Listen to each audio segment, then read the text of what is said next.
প্রত্যেক বছর নিজের নানা রকমের ফসলে ডিএপি দেন। আর আপনারা এটা তো জানেনই যে একটা ব্যাগের দাম প্রায় 1500 টাকা থেকে 2000 টাকা অবধি হয়। কিন্তু এটা কি জানেন যে ওই একটা ডিএপির ব্যাগ থেকে কত শতাংশ গাছ নিতে পারে? মাত্র 20 থেকে 25%। আর বাকি 75 থেকে 80% ওই ডিএপি মাটিতে পড়ে থাকে। আর ওই পড়ে থাকা ডিএপি এরকম ফর্মে পরিণত হয় যেটা জলের সাথে কোনোভাবেই গুলানো যায় না। তাই গাছ ওই ডিএপি কে নিজের কাছে নিতে পারে না। মানে আপনি যে 2000 টাকার ডিএপির ব্যাগ কিনে আনলেন তার মধ্যে থেকে শুধু 400 বা 500 টাকার ফসফরাস গাছ নিজের কাছে নিতে পারে, বাকিটা বছরের পর বছর মাটিতে পড়ে থাকে। তাই আজকের এই ভিডিওতে আমরা জানবো ওই সমাধান যার মাধ্যমে এই ফসফরাস গাছ পুরোটাই নিতে পারে। তাই এই ভিডিওটা শেষ পর্যন্ত নিশ্চয়ই দেখবেন।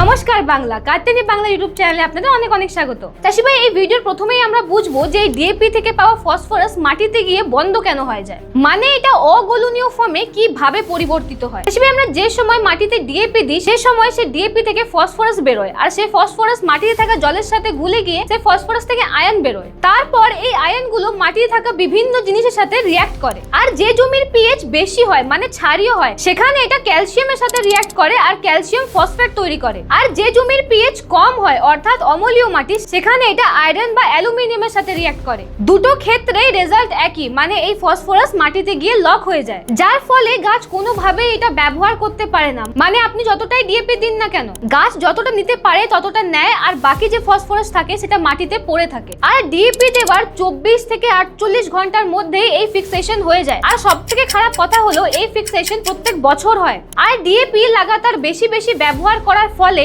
মাটির যে পিএইচ আছে সেটাও দিনকে দিন কমে যাচ্ছে। আর মাটিতে পিএইচ কমে গেলে মাটির মধ্যে থাকা পোষণ পুরোটাই লক হয়ে যায়, যা পরে কোনোভাবেই ব্যবহার করা খুব কঠিন হয়ে পড়ে। চাষি ভাই, এবারে কথা বলবো ফসফরাসের ওই ফর্ম নিয়ে যেটা গাছ পুরোটাই ব্যবহার করতে পারে, যেটা হচ্ছে প্রম, মানে ফসফেট রিচ অর্গানিক ম্যানিওর। এটা রক ফসফেট কে অর্গানিক ম্যাটারের সাথে কম্পোস্ট করে তৈরি করা হয়। এতে ফসফরাস 8% থাকে, আর অন্যদিকে ডিএপি তে ফসফরাস 46% পাওয়া যায়। এবার আপনি হয়তো ভাবছেন যে ডিএপি থেকে বেশি ফসফরাস পাওয়া যায়, কিন্তু আসলে ডিএপি থেকে পাওয়া ফসফরাসের গাছ মাত্র 20 থেকে 25%ই ব্যবহার করতে পারে, বাকিটা যেমন ছিল তেমনই মাটিতে পড়ে থাকে। অন্যদিকে প্রম থেকে পাওয়া 8% ফসফরাসের মধ্যে গাছ সরাসরি 60 থেকে 70% ব্যবহার করতে পারে। মাটিতে কম্পোস্টিং এর সময় অ্যাসিড তৈরি হয়, যেমন কি হিউমিক অ্যাসিড বা ফুলবিক অ্যাসিড। আর এই অ্যাসিডগুলো ফসফরাসকে সলিউবল ফর্মে মানে গুলনীয় অবস্থায় রেখে দেয়, আর ক্যালসিয়াম, আয়রন আর অ্যালুমিনিয়ামের সাথে রিঅ্যাক্ট করতে দেয় না। কিন্তু চাষি ভাই, একটা কথা মনে রাখবেন যে এই প্রম পুরোটাই ডিএপির বদলে দেওয়া যায় না। যেমন কি যে ফসলগুলোতে এই ফসফরাসের ডিমান্ড খুব বেশি, যেরকম কি ধান,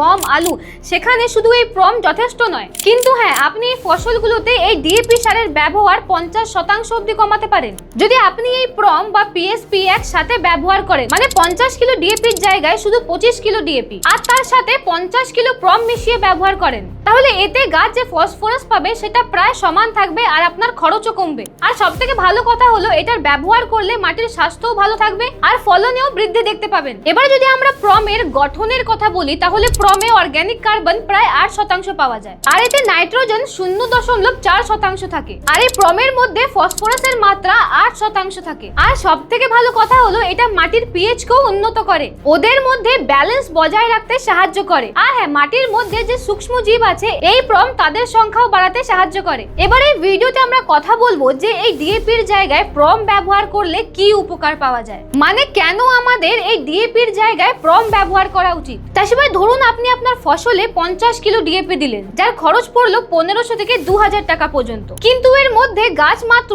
20 থেকে 25% ফসফরাস ব্যবহার করতে পারে। অন্যদিকে যদি আপনি 50 কিলো ডিএপির জায়গায় মাত্র 25 কিলো ডিএপি ব্যবহার করেন আর তার সাথে 50 কিলো প্রম ব্যবহার করেন, তাহলে ডিএপির খরচ প্রায় 900 থেকে 1000 টাকা হবে, আর প্রমের খরচ প্রায় 300 থেকে 500 টাকা। তাহলে মোট খরচ হলো 1200 থেকে 1500 টাকা। তাই যদি লাভের কথা বলি তাহলে আপনি একর পিছু প্রায় 500 থেকে 800 টাকা বাঁচাতে পারবেন। আর সবথেকে ভালো বিষয় হলো এই যে ফসফরাস আছে এটাকে গাছ সরাসরি ব্যবহার করতে পারে, যার ফলে মাটিতে ফসফরাস লক হওয়ার সমস্যা অনেক গুণ কমে যায়। আর 5 বছরের হিসেব করলে আপনার কাছে যদি 5 একর জমি থাকে তাহলে এই ফসফরাস সারের ব্যবহারে আপনি আগামী 5 বছরে লাখ টাকা থেকেও বেশি টাকা বাঁচাতে পারবেন। আর আরো একটা ভালো কথা হলো যদি আপনি প্রমের সাথে পিএসবি ব্যবহার করেন তাহলে এটা মাটিতে থাকা ফসফরাসকে গুলনশীল ফর্মে পরিবর্তিত করে, যার ফলে মাটিতে বন্ধ হয়ে থাকা ফসফরাসকেও গাছ আবার নিতে পারে। এতেও আপনার ডিএপির খরচ অনেকটাই কমবে। এবার চাষি ভাই যদি এই প্রমের ডোজের কথা বলি, তাহলে আপনারা একর পিছু প্রায় 100 থেকে 120 কেজি ব্যবহার করতে পারেন।